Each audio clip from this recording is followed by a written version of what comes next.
কয়েকদিন পরে আসছে আমাদের কাছে ডাক ঢোল পিটিয়ে পহেলা বৈশাখ। আমাদের মনে রাখতে হবে 1556 সনে সম্রাট আকবরের শাসনামলে বাংলা নববর্ষের উদযাপন শুরু হয় 1556। এরপরে 1584 সালে পহেলা বৈশাখকে বাংলা নববর্ষের প্রথম দিন হিসাবে ঘোষণা করা হয় 1584। বাংলাদেশের জাতীয় জ্ঞান কোষ বাংলা পিডিয়াতে এ কথা উল্লেখ আছে। বাদশাহ আকবর জনগণ থেকে খাজনা নেওয়ার সুবিধার্থে এবং দোকানদারগণ হালখাতা করার সুবিধার্থে এই প্রথম দিন একটি অনুষ্ঠান করে থাকতো। এই অনুষ্ঠানে যেন সবাই এসে পুরো বছরের খাজনা দিয়ে দেয়, দোকানদারদের পাওনা দিয়ে দেয়, দোকানদাররা মিষ্টি মুখ করায়।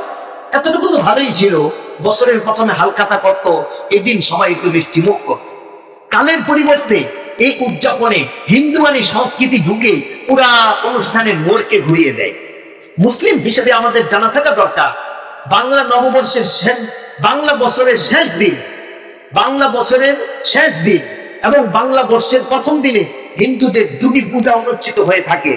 একটি পূজার নাম হলো গণেশ পূজা, দ্বিতীয় নম্বর পূজার নাম হলো ঘট পূজা। গণেশ পূজা হলো তারা এই গণেশের মূর্তি বানিয়ে, ছবি বানিয়ে গণেশকে প্রণাম করে, পূজা করে যে কোনো ভালো কাজে তারা বের হয়, মনে করে আমরা এই কাজটা সফল হতে পারব। ঘট পূজা হলো তারা মাটির বাসন, মাটির দেয়ালের উপরে বিভিন্ন জিনিসের ছবি এঁকে ওটাকে পূজা করে তারা বের হয়, মনে করে আমরা খুব ভালো জিনিস করতে পারবো। তাহলে দেখা গিয়েছে এই নববর্ষ শুরু করার পূর্বেও তাদের মধ্যে দুই পূজা, গণেশ পূজা ও ঘট পূজাকে এই দিন উদযাপন করা শুরু করলো। আর মুসলমানরা তাদের সাথে তাল দিল এবং গণেশের ছবি নিয়ে ঘট পূজা মাটি আর এই ঘোড়া মাটি নিয়ে লাফালাফি করে তারা তাদের সংস্কৃতির মধ্যে হিন্দুয়ানি সংস্কৃতিকে ঢুকিয়ে, তাহলে একসাথে পূজাও হচ্ছে, আবার একসাথে মুসলমানরা তাদের পূজার মধ্যে অংশগ্রহণ করছে, গণেশ পূজা এবং ঘট পূজার মধ্যে। দ্বিতীয় নাম্বার পহেলা বৈশাখ, এটা সূর্য পূজারীদের একটা অনুসরণ এবং অনুকরণ মাত্র। সূর্য পূজারীদের অনুকরণ কিভাবে? প্রকৃতি পূজার অনুসরণ, যে সূর্যের কাছে চাওয়া হয়। পহেলা বৈশাখ শুরু হয় হলো সূর্য উঠার সঙ্গে সঙ্গে। এজন্য তারা একটা গান গায়, গানটি হলো মুছে যাক ঘানি, বুঝে যাক ঝরা, অগ্নি স্নানে সূর্য হোক ধরা। মানে অগ্নি দিয়ে, আগুন দিয়ে পুড়িয়ে পুরো পৃথিবীকে পবিত্র করা হোক। খ্রিস্টান হিন্দু তাদের একটি আকীদা বিশ্বাস হলো আগুন দিয়ে পুড়াইলে এটা পবিত্র হয়ে যায়।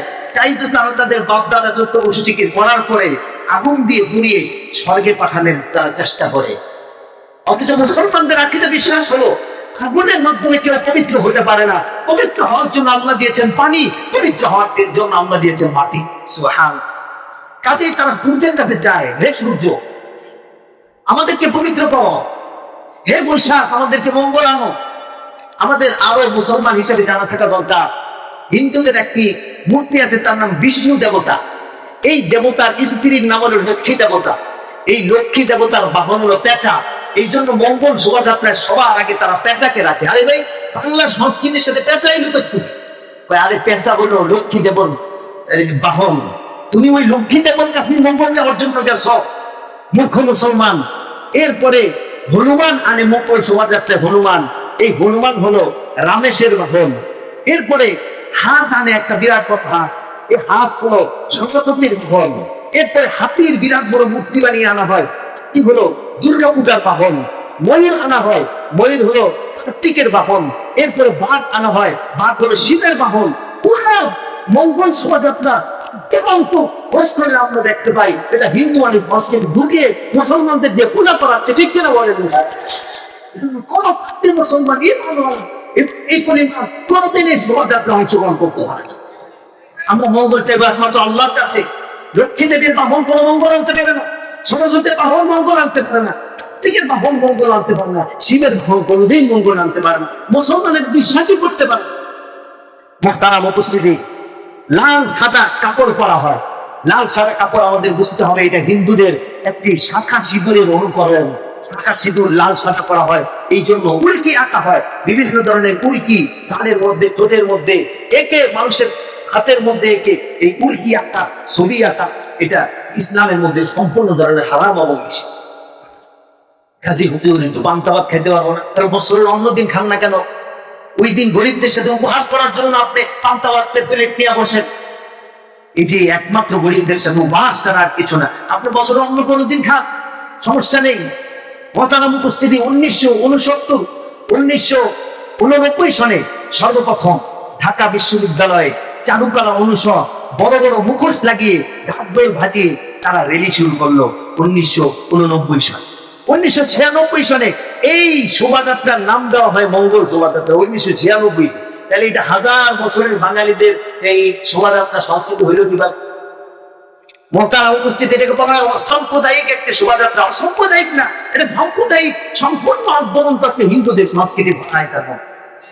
মহতারাম উপস্থিতি, বলা হয় 1000 বছরের, প্রায় 1000 বছরের নয়, এটা বিশেষ সম্প্রদায়ের, এটা বিশেষ ধর্মের থেকে তোমাকে ধাবিত করে, পূজার থেকে ধাবিত করে, শিল্পের থেকে ধাবিত করে। বছরের শুরুতেই যদি তোমার শিরিক দিয়ে শুরু হয়, সারা বছরে আপনার বছরকে কোনোদিন রহমত আসবে না।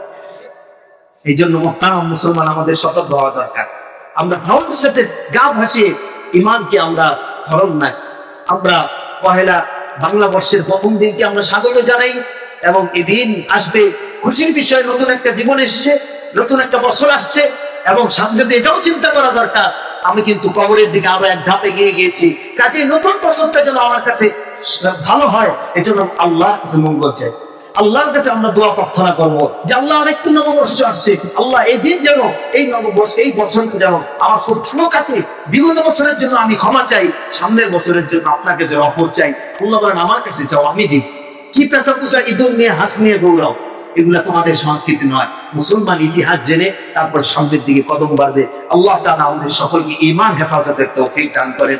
আমিন।